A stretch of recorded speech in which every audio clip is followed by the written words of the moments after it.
Greetings, members one and all of the Salivation Nation. Venezuela's gold is almost gone.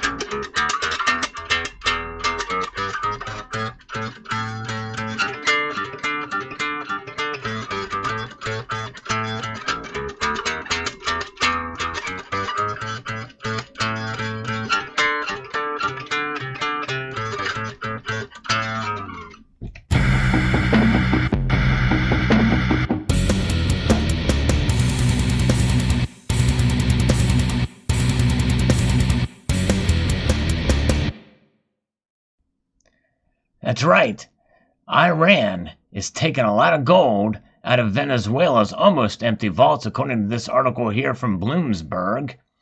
Out of cash and desperate for help in propping up its oil industry, Venezuela is raiding its gold vaults and handing tons of bars to its longtime ally, Iran.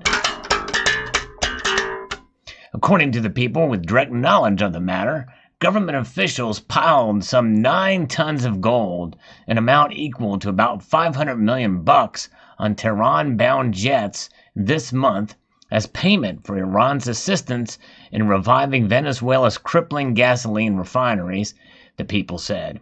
The shipments, which resulted in a sudden drop in Venezuela's published foreign reserve figures, leave the crisis-ravaged country with just $6.3 billion in hard currency assets, the lowest amount in 3 decades. You know what happens once the gold is gone?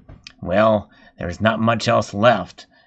The two nations, both pariahs of sorts in international circles, are working more closely together as they try and withstand withering U.S. sanctions and a coronavirus-sparked collapse in the price of oil, their main source of revenue.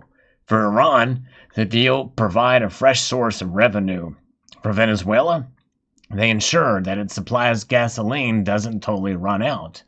Iran is the latest destination for Venezuelan gold after the U.S. cracked down on similar deals that the Nicolas Maduro regime was conducting with Russia, Turkey, and the United Arab Emirates.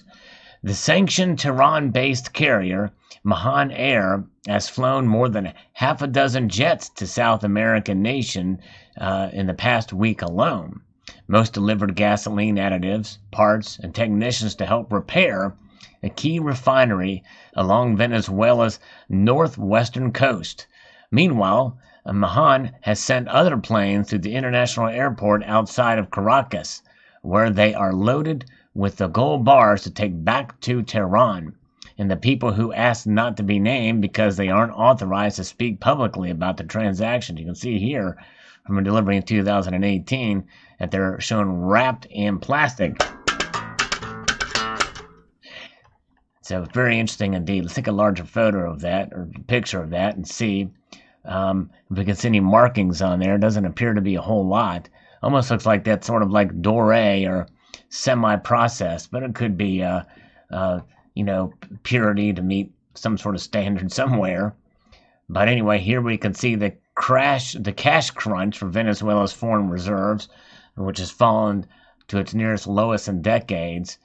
Very interesting indeed to see how from 2005 to 2009 we saw its height, and then we see it just dropping like a rock, especially from 2015 through 2019, down to 6.33 there.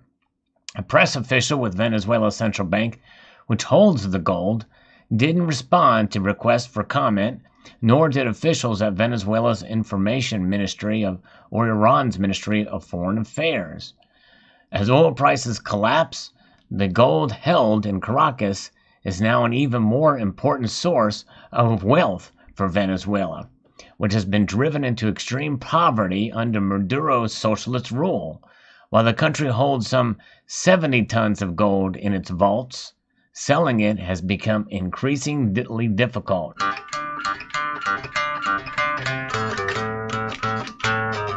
When Maduro's predecessor, the late Hugo Chavez, was in power, he and Iran's then-leader Mohammad Ahmadinejad cut deals on a variety of energy, agricultural, and financial projects.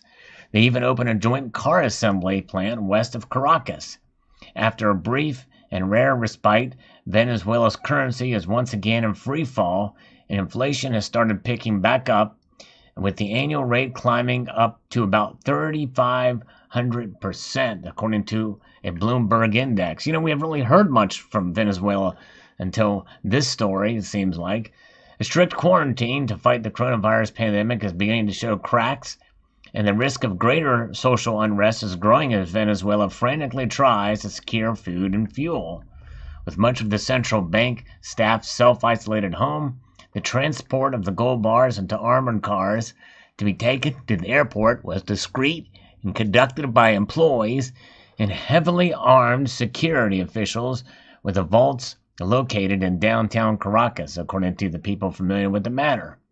The gold and the remaining central bank assets are part of the larger battle for control of Venezuela's finances between Maduro and Juan Guaido, the National Assembly leader who is trying to install a transitional government with the support of the U.S. as well as Latin American and European nations. In fact, the vast majority of the world recognize Juan Guaido as a legitimate president of Venezuela. Maduro is a dictator, and he has essentially seized power and is ruining Venezuela even more than what Hugo Chavez did.